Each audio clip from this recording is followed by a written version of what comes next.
Hello everyone, it's me again, Teacher Mhea. If you're just new to my channel, please don't forget to hit the subscribe button and hit the notification bell to be part of the conversation. So today's vlog, guys, I will show you my workstation. So you can see here that everything is green.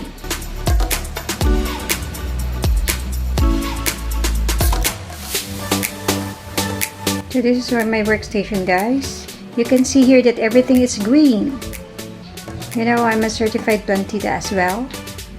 And I like hanging plants. So these are my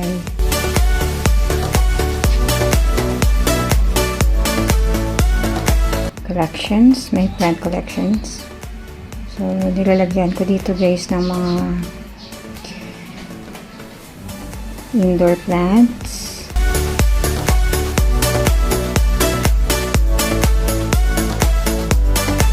Okay.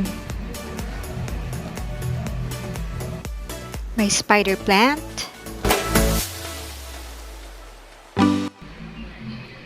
Tapos yung photos. And of course, meron din akong snake plant dito. Ayan. Mahilig kasi ako, guys, sa hanging plant. Okay, so I painted this wall. So dati bare lang yan, guys. So later papakita ko sa inyo. Talagang pininturahan ko yan. At saka watercolor lang yan, guys, kasi just in case that I want to change the design. So buburahin ko lang ng tubig. So this is the original wall, and then I draw like bricks, and I've painted it with used watercolors. So actually, guys, mga lumang watercolor na to na pwede pang gamitin.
My favorite buddy, si Mrs. Piggy, at saka yung favorite heart pillow ko na ginawa ko rin. At ito yung mga rewards ko, guys, sa aking mga students. Okay, tapos yung phone ko is meron din siyang damit. At saka ito, guys, it is just made of the sako bag. Okay, later papakita ko rin kung paano ko ginawa to. Kasi ano na to, guys, punit na. So, I like the prints kasi mayroong heart. At saka, sayang din naman na itapon lang. Kung pwede pa naman na i-reuse natin, reuse muna natin kasi mapapakinabangan naman.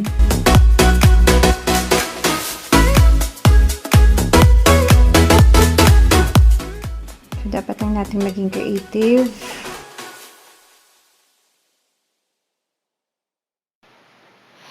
So ito guys ang cover na tinatahi ko. It's just made of sako bag.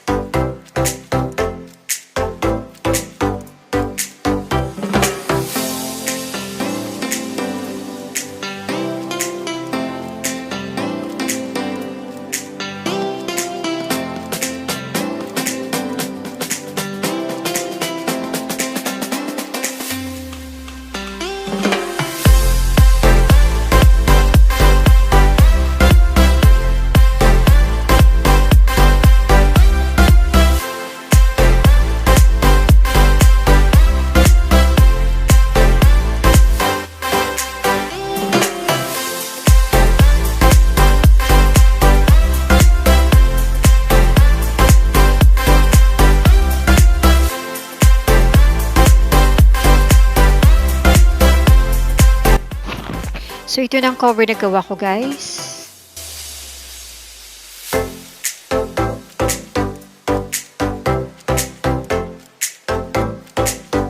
If you want to apply as an online ESL teacher, these are the following requirements. A desktop computer,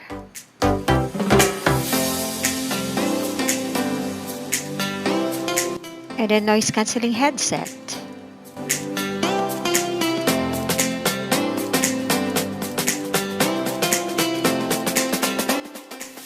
I'm using a laptop as my backup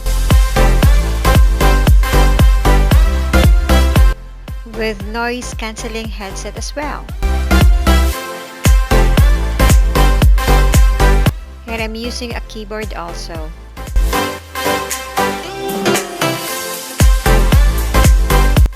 And make it sure that you have the proper lighting, and I'm using, okay, so this is a Fortec Full HD camera. My main connection is Globe, so my backup is PLDT fibers that we are not allowed to use Wi-Fi. So ito yung cable ng PLDT. So nandun siya guys sa kwarto namin kasi yun ang ginagamit ng husband ko. So pang backup ko lang guys ang PLDT. And my main line is Globe. Okay, so ito yung line ng Globe. Another important thing is my power backup. So this is the UPS attached to the car battery. So I already explained in my first vlog the importance of using a power backup. Nag-add lang ako guys ng AVR kasi para nagba-brown out dito sa amin at hindi maganda yung yung kuryente. Parating nagpa-fluctuate. So, importante na mayroong AVR para hindi masira yung appliances. So, especially our computer. I hope that you like my workstation at sa mga mahilig sa DIY, just comment down below kung ano yung mga DIY na gusto nyo ipagawa sa akin. Thanks for watching!